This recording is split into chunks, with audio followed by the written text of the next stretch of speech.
रहीम अस्सलाम वालेकुम। उम्मीद है आप ठीक होंगे, खैरियत से होंगे। तैयब लोच आपकी खिदमत में फिर से हाजिर है जी। आज की सबसे बड़ी खबर यह है कि सुप्रीम कोर्ट के एक और जज ने भी इस्तीफा दे दिया। जी, जस्टिस मुज़ैर नकवी के बाद अब जस्टिस इजाज़ुल एहसन भी अपने ओहदे से सबकदोश हो गए, मुस्तवी हो गए।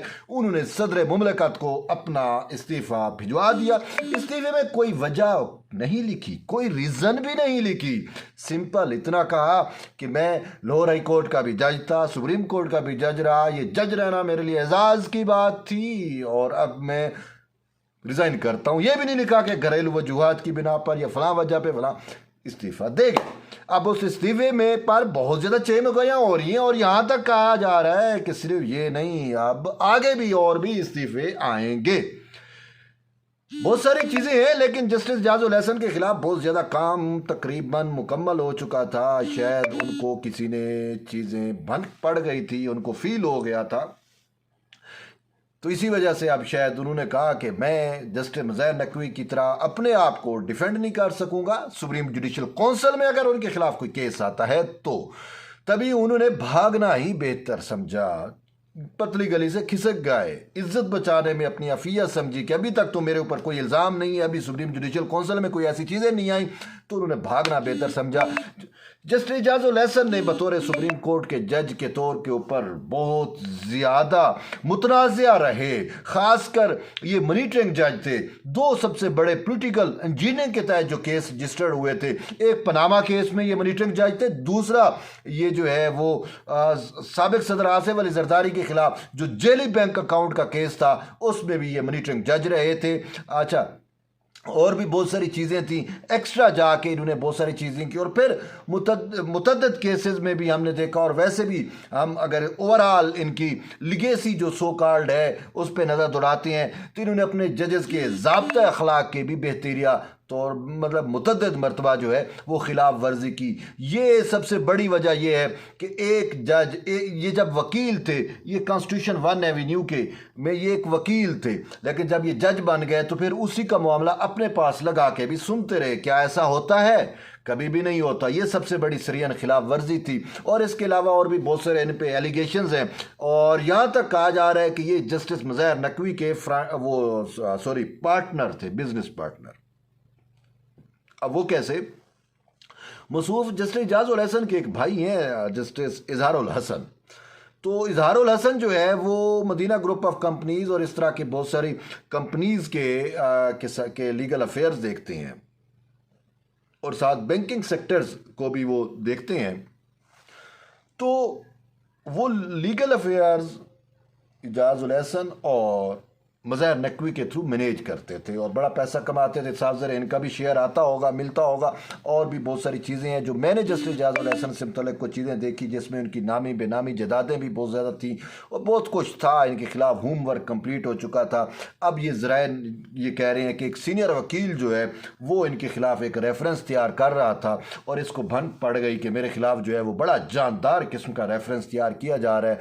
तो इसी वजह से इसने जो है मशवरा किया, सलाह मशवरा किया दोस्तों के साथ। तो उन्होंने कहा कि भाई आप भी जो है इस्तीफ़ा दे जाओ, वरना ये ना हो कि कल को सुप्रीम जुडिशल काउंसिल में अगर आपका मामला आ जाए तो फिर आप भी रगड़े जाओ मुज़ैर नकवी की तरह। तो ये एक रीज़न है। वैसे आज की अगर आपको बात बताऊं कि सुप्रीम जुडिशल काउंसिल की कार्रवाई होनी थी जस्टिस मुज़ैर नकवी के खिलाफ और उसमें जस्टिस इजाज़ुल एहसन उसका हिस्सा है। तो जस्टिस इजाज़ुल एहसन जो है वो उस कार्रवाई से या उस पूरी कहानी से जो है वो एक तरफ हो गए, उनने नहीं बैठे। लेकिन पहले ये ओपन कार्रवाई की बात कर रहा हूँ, इससे पहले जो है वो कमेटी रूम में जो है इनकी सुप्रीम जुडिशल काउंसिल की मीटिंग हुई, उसमें सारे मेंबरान थे। तो उसमें जस्टिस इजाज़ुल एहसन ने राय दी कि मुज़ैर नकवी ने अब इस्तीफ़ा दे दिया है तो उसके खिलाफ सुप्रीम जुडिशल काउंसिल की कार्रवाई ख़त्म कर दी जाए। तो जिस पे ये मुद्दा दिया गया, उनको ये जवाब मिला कि ऐसा नहीं होता। हाँ, अगर इनिशियल स्टेज पे रिज़ाइन कर जाते तो इनकी बचत हो सकती थी, लेकिन अब इनका बचना जो है वो मुमकिन नहीं रहा। तो इसी वजह से अब इनके ख़िलाफ़ कार्रवाई जो है वो ख़त्म नहीं हो सकती, बल्कि ये कार्रवाई जो है आगे चलेगी। तो जिस पे जस्टिस जाजुल एहसन ने जो है वो इख्तलाफ किया और उठकर चले गए, और फिर बाद में इन्होंने अपना इस्तीफ़ा जो है सदर मुमलिकत को भिजवा दिया। लेकिन इस्तीफ़े की वजूहात जो है वो जो मैं बता रहा हूँ, ये एक खाली रीज़न नहीं है कि एक जज जज्बात में आके इस्तीफ़ा दे दे, ऐसा नहीं होता। बहुत सारी वजूहात हैं और उसमें बहुत सारी चीज़ों में यानी कि मैं आपको बताऊँ कि एक मखसूस जज है, एक मखसूस वकील है, उसके सारे केसेस वो इसके बहुत करीबी है या है, मतलब कोई भी हो सकता है, मेल फीमेल। तो मैं अब नाम बताना अच्छा नहीं होता, वो इसके बहुत करीबी रही है, चलो यहाँ तक कहता हूँ, बहुत करीबी है, बहुत करीबी रही है, बल्कि अभी तक उसके बहुत करीबी है। शायद अब जज नहीं रहा तो वो कुर्बत भी ख़त्म हो जाए। तो उसके सारे केसेस जस्टिस जाजुल एहसन के पास लगते रहे हैं। जैसे कॉन्स्टिट्यूशन 1 एवेन्यू की मैंने मिसाल दी, और इसी तरीके से और भी मुतअद्दिद चीज़ें ऐसी थीं जस्टिस जाजुल एहसन की, जिससे ये साबित हो रहा था कि ज़ाब्ता अखलाक की भी खिलाफ वर्जी है। फिर करप्शन की, तो जो इसके भाई इसके नाम पे करप्शन करते रहे, या इसके भाई जो इनसे चीज़ें मैनेज कराते रहे और इनको इनका हिस्सा पहुंचाते रहे, वो भी एक रीज़न है। दूसरी एक और मैं आपको बात बतलाता हूं कि देखें, सिंपल सी बात है, मुझे ये बताएं कि जितना इसने फ़ाइट किया जस्टिस मज़ाहिर नकवी के लिए, उतना तो शायद ये अपने लिए भी फ़ाइट ना कर सकता।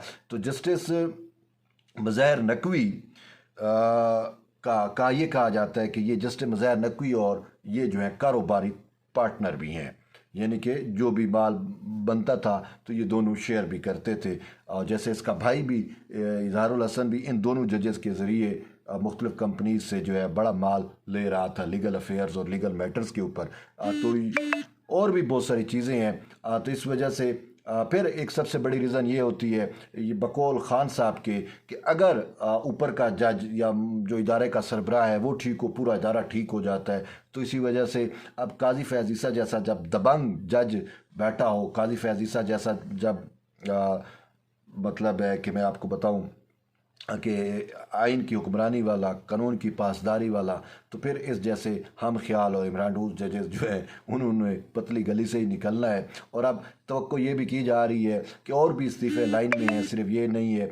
मुनीब अख्तर का बारे में भी कहा जा रहा है, और ये हो सकता है कि आयशा मलिक भी रिज़ाइन कर जाएँ। तो बहुत सारी चीज़ें अभी होना बाकी हैं। तो बहरहाल इसके साथ साथ ये जो दो बड़े इस्तीफ़े आए हैं, इससे सबसे ज़्यादा ब्लो बैक किसको हुआ, सबसे ज़्यादा परेशान कौन हुआ होगा? साफ ज़ाहिर है तहरीक इंसाफ के चेयरमैन, बानी चेयरमैन, वो शायद कहीं ना कहीं ये समझते थे कि आज जो काजी साहब या ये जो मामलात मेरे ख़िलाफ़ हो रहे हैं, कल को इजाज़ुल हसन चीफ जस्टिस बनेगा तो ये सब कुछ मेरे ख़िलाफ़ अनडू कर देगा।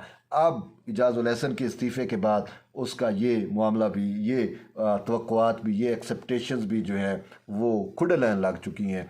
अब वो साफ ज़रा इसका सबसे बड़ा जो नुकसान है वो ख़ुद तहरीक इंसाफ को है। वो समझ रहे थे कि हम इजाज़ुल हसन जब चीफ जस्टिस बनेगा चीज़ों को मैनेज करेंगे, लेकिन अब ऐसा नहीं हुआ। तो बहरहाल ये तो अब तक की अपडेट थी। जुड़े रहिए तैयब बलोच के साथ। मिलते हैं एक नई वीडियो में, तब तक के लिए इजाज़त दें। अल्लाह हाफ़िज़।